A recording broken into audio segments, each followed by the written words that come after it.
بسم اللہ الرحمن الرحیم۔ کیسے ہیں آپ سب؟ آئی ہوپ کہ آپ سب خیریت سے ہوں گے۔ آج ہے ٹاپک ہمارا، آج کا جو لیکچر ہے وہ ہے اسلامی ہسٹری کے حوالے سے۔ آپ کے پاس آپشنس ہوتے ہیں ایم اے تاریخ کے لیے، ایم اے ہسٹری جو اسٹوڈنٹس کرتے ہیں چاہے وہ کسی بھی یونیورسٹی سے کریں، 3 آپشنس ہوتے ہیں پارٹ 2 میں۔ ایک ہوتا ہے آپ کے پاس اسلامی تاریخ کا یعنی تاریخ اسلام کا، دوسرا ہوتا ہے آپ کے پاس تاریخ پاکستان یعنی پاکستانی ہسٹری، اور تھرڈ نمبر پہ ہوتا ہے آپ کے پاس ویسٹرن ہسٹری، ٹھیک ہے، مغربی نظام جس میں آپ پڑھتے ہیں سارا کا سارا۔ تو آج میں آپ کو اسلامک ہسٹری کے حوالے سے میں آپ لوگوں کو ایک مشورہ دوں گی کہ جو آپ نے تاریخ پاکستان پڑھنی ہے اس میں آپ نے پاس سارا ہندوؤں کے ساتھ جنگیں یا ہندوؤں کے بتوں کے نام یا ہندوؤں کے پنڈتوں کے نام اگر پڑھنے ہیں تو اس سے بہتر یہی ہے کہ آپ تاریخ اسلام چوز کریں۔ اس کے 2 فائدے ہیں۔ نمبر 1، آپ نہ تو آپ کی زبان پہ ان بتوں کے اور ان پنڈتوں کے نام آئیں گے، سیکنڈلی یہ کہ پڑھاتی تو میں دونوں سبجیکٹس ہوں کیونکہ وہ اسٹوڈنٹس کی ڈیمانڈ ہے، ٹھیک ہے، اور دوسرا یہ ہوتا ہے کہ جو آپ اللہ نہ کرے اگر باہر جاتے ہیں، آپ کے ساتھ اپنے تاریخ اسلام رکھی ہے، کوئی حادثہ پیش آ جاتا ہے تو آپ کی جو موت ہے وہ شہادت کنسیڈر کی جائے گی کیونکہ آپ اسلامی تعلیم حاصل کر رہے ہیں۔ تو یہ ایک بہت بڑی بات ہے، اور جب مجھے بھی یہ بات پتہ چلی تو میں نے پھر سب کچھ چھوڑ کے اسلامک ہسٹری رکھی۔ پہلے میرا بھی کنسرن یہ بن رہا تھا کہ میں پاکستان ہسٹری چوز کروں، ٹھیک ہے۔ پاکستان ہسٹری سے آپ تھوڑے بہت اویئر ہیں، جو سی ایس ایس آگے کرنا چاہتے ہیں تو وہ کر سکتے ہیں، ان کے لیے کوئی اتنی ڈیفیکلٹی نہیں ہوگی کہ اگر وہ تاریخ پاکستان انہیں دوبارہ سے کچھ پڑھنا پڑے یا پاکستان افیئرس پڑھنے پڑیں، تو اس میں تھوڑا بہت ریفرنس ہے لیکن اتنا ڈیٹیل میں نہیں ہے کہ آپ کو ان کے بتوں کے اور پنڈتوں کے نام یا پھر وہ جنگیں سارا کچھ پڑھنا پڑے، یا ہندوؤں کے نام پڑھنے سے بہتر ہے۔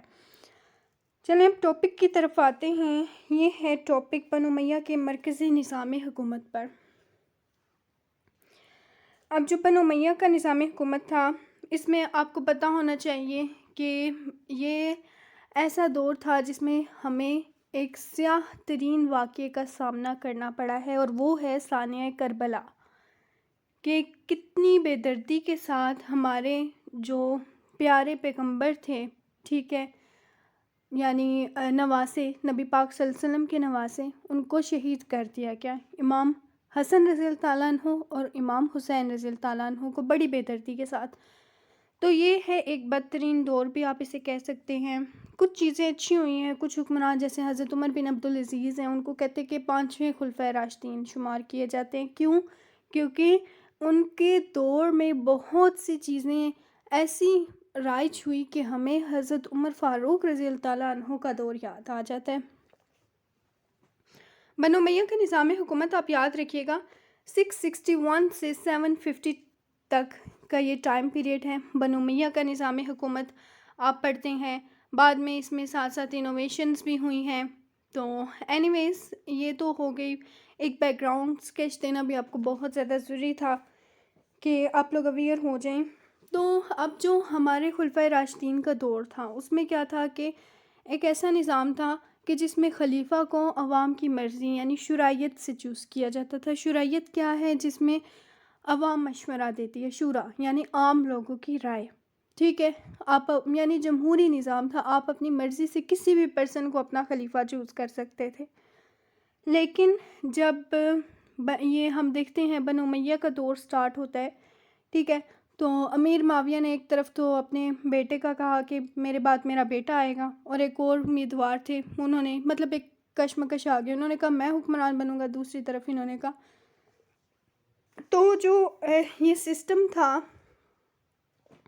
یعنی نظام حکومت، تو یہ شورائیت سے بادشاہت میں، موروثی بادشاہت میں کنورٹ ہو گیا۔ بادشاہت میں پتہ ہے نا کہ پہلے بیٹا آتا ہے، ٹھیک ہے، پہلے جو ہے کوئی بھی پرسن آتا ہے، ٹھیک ہے، اس کے بعد اس کا بیٹا آتا ہے، اس کے بعد وہ نہیں ہے تو اس کی ڈیتھ ہو جاتی ہے تو اس سے چھوٹا بیٹا، ٹھیک ہے، تو یہ مطلب نسل در نسل چلتا ہے، بادشاہت میں ایسا سسٹم ہوتا ہے۔ تو انہوں نے اپنے خاندان میں ہی خلافت کا عہدہ کر لیا۔ تو یہ سب سے بڑا ایک بدترین دور یہاں سے سٹارٹ ہوتا ہے کہ آپ اپنے یہ ہوتی ہے برائبری، ٹھیک ہے، اور کرپشن بھی آپ اسے کہہ سکتے ہیں۔ تو یہ سیاسی نظام میں اگر آپ کو آ جاتا ہے کہ بنو امیہ کا انتظامی نظام حکومت بیان کریں تو انتظامیہ کا نظام کیسے چلتا تھا، تو اس میں آپ یہ پوائنٹس لکھ سکتے ہیں کہ اس قسم کا انتظامی نظام ہو گیا تھا۔ اس کے ساتھ ساتھ جو پرسن ہوتا تھا، جو حکمران ہوتا تھا، جو بھی خلیفہ ہوتا تھا، جیسے کہ امیر معاویہ ہے تو اس کی ہیلپ کے لیے جو پرسن ہوتا تھا، تو جس طرح سے امیر معاویہ اس کو آرڈر کرتا تھا، یہ بالکل مطلب جو بھی اس کے ساتھ ہیلپ آؤٹ کرنے والی شخصیت تھی امیر معاویہ کی، تو وہ بالکل اپنے حکمران کی کئی ہوئی بات پر چالوں پر چلا کرتے تھے۔ بیت المال کی بات کریں تو بیت المال جو ہے اس کو جو ہے بالکل صرف اور صرف عوام کی خواہشات کے مطابق استعمال کیا جاتا تھا خلفائے راشدین کے دور میں، لیکن جیسے جیسے وقت گزرا بیت المال کو لوگوں نے اپنی ذاتی ملکیت خیال کرنا شروع کر دیا، اسپیشلی حکمرانوں نے زیادہ سے زیادہ فائدہ انہوں نے لینا شروع کر دیا۔ تو ہمارے تو اتنے اچھے پیغمبر جو ہیں گزرے ہیں اور انہوں نے حکومت کی ہے، اور کہہ سکتے ہیں کہ وہ رویا کرتے تھے کہ جیسے کہ نبی پاک صلی اللہ علیہ وسلم کے جو نواسے تھے انہوں نے صرف 6 مہینے حکومت کی، انہوں نے حکومت کا عہدہ چھوڑ دیا، اس کے بعد یزید حکمران بنتے ہیں۔ کیوں چھوڑا؟ وہ رونے لگ پڑے، کہتے کہ میں اتنا بڑا بھار اور بوجھ اللہ نے مجھے چوز کر لیا ہے، تو یہ میرے لیے خوش قسمتی نہیں ہے، میرے لیے بدقسمتی ہے کہ اگر میرے سے یا پھر اگر کہ ایک جانور بھی بھوکا مر جاتا ہے تو اس کا بھی خمیازہ میرے پر آئے گا، وہ بھی مجھے بھگتنا پڑے گا۔ یعنی اتنا زیادہ باریکی سے وہ سوچتے تھے۔ تو آپ سوچیں کہ اگر ایک بکری کا بچہ بھی بھوکا مر جاتا ہے، پیاسا مر جاتا ہے، تو اس کی ذمہ داری بھی حکمران پر آتی ہے۔ تو وہ کہا کرتے تھے کہ یہ تو بالکل صرف اور صرف ایک بوجھ ہے میرے سر پہ۔ پھر انہوں نے اتنا بڑا ایریا کہ آپ کی سوچ ہے کہ اس کی حکمرانی انہوں نے ٹھکرا دی نبی پاک صلی اللہ علیہ وسلم کے نواسے نے۔ تو آپ خود اس چیز کا حساب لگائیں۔ اس کے بعد کافی سارے محکمے تھے، مرکزی محکمے تھے، ٹھیک ہے، جو ایڈمنسٹریٹو سسٹم تھا اس کو ہم ڈسکس کریں۔ جیسے کہ دیوان الجند تھا، دیوان الجند جو ہے اس کو ملٹری کی حیثیت حاصل تھی، اور اس کے ذمہ فوج کا کیا مطلب فوج کا سسٹم جو ہے وہ یہ ادارہ دیکھا کرتا تھا۔ اس کا جو سٹارٹ ہے دیوان الجند کا، اس کا سٹارٹ بھی حضرت عمر فاروق رضی اللہ تعالیٰ عنہ کے دور سے ہوتا ہے، اور جن سٹوڈنٹس کو لگ رہا ہے کہ پوائنٹس نوٹ کرنے والے ہیں تو یہ بچے آپ خود اپنے رجسٹر پر نوٹ کر سکتے ہیں۔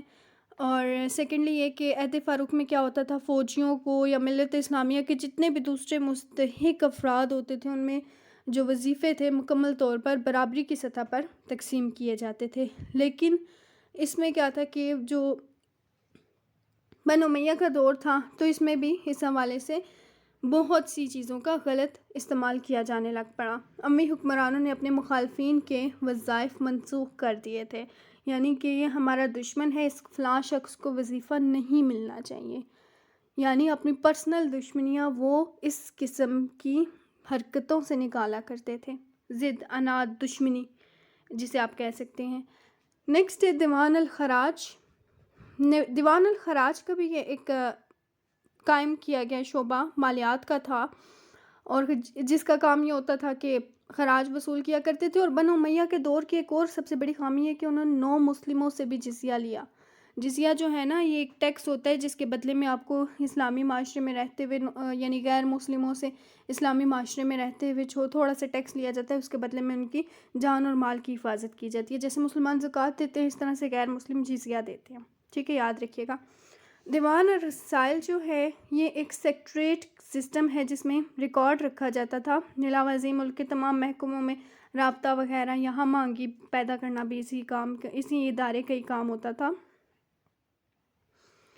اس کے علاوہ دیوان البریت ہے، یہ ڈاک کا نظام تھا، ٹھیک ہے، سرکاری ڈاک، اور کہہ سکتے ہیں کہ اس کو بھی انہوں نے اپنے فائدے کے لیے استعمال کیا، بہت سی خبریں معلوم کرنے کے لیے، سازشیں کرنے کے لیے۔ دیوان الخاتم، دیوان الخاتم جو ہے یہ آپ کہہ سکتے ہیں اس کا ایک پورا واقعہ ہے جو میں آپ کو بتاتی ہوں۔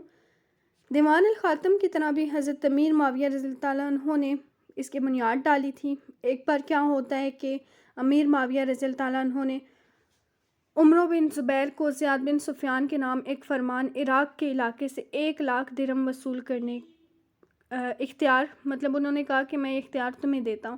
عمرو بن زید نے کیا کیا کہ انہوں نے اس رقم کو 2 لاکھ میں تبدیل کر کے خزانے سے فاضل رقم حاصل کر لی، اور بعد میں جب جانچ پڑتال ہوتی ہے تو پتہ چلتا ہے کہ ایک جعل سازی کی گئی ہے، یعنی کرپشن کی گئی ہے اور فائدہ لیا گیا ہے رقم کا اپنی طرف، تو فرمان شاہی بھی جاری کیا گیا۔ تو اس کی ایک دستخط شدہ نقل اسی محکمے کے پاس، انہوں نے کہا کہ اب ایک ریکارڈ بھی ہونا چاہیے کہ پتہ چلے کہ کون سا مال کہاں پر گیا ہے اور کس طرح صرف ہوا ہے۔ تو پھر اس میں یہ ریکارڈ امیر معاویہ کے طور میں، یعنی ایک اچھا کام ہوا ہے، اس کو آپ ان کا پلس پوائنٹ کہہ سکتے ہیں، لیکن بتانا اس لیے ضروری ہے کہ آپ لوگ اویئر ہو جائیں۔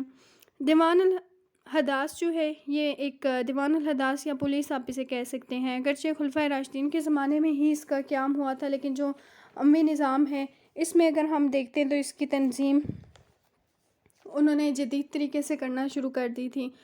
ملک میں بغاوتیں، فتنے آماجگاہ بن گئے تھے، یعنی فتنوں وغیرہ کی آماجگاہ، ملک کس قسم کی کرپشن میں گر گیا تھا، امن و امان لوگوں کا ختم ہو گیا تھا۔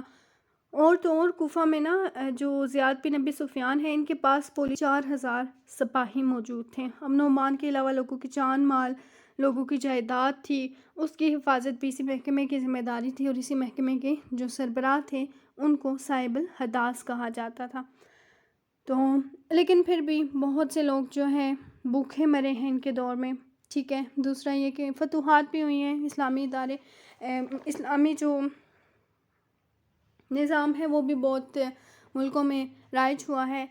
حضرت عمر بن عبدالعزیز کا دور اس بہت اچھا رہا ہے، اس کو آپ پانچویں خلفائے راشدین کا دور کہہ سکتے ہیں، مطلب انہیں آپ کہہ سکتے ہیں کہ وہ واقعہ میں پانچویں خلفائے راشدین کی ان میں خصوصیات موجود تھی۔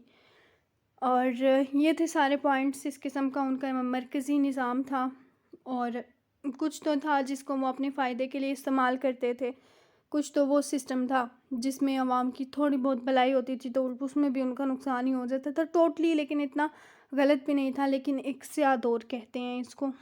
کیوں؟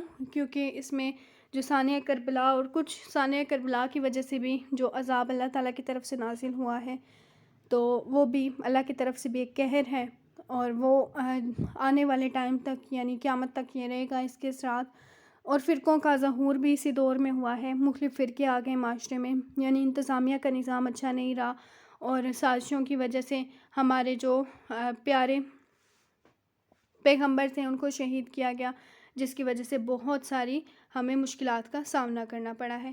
تو یہ تھے سارے پوائنٹس جو ڈسکس کرنے والے تھے، تو اس کو یہاں تک مارک کریں، اور اگر آپ کو میرا اچھا لگا ہے، میری ویڈیو اچھی لگی ہے تو ضرور سبسکرائب اور شیئر کیجیے۔ کوئی کوشچن ہوا یو میں آسک، اوکے دین، اللہ حافظ۔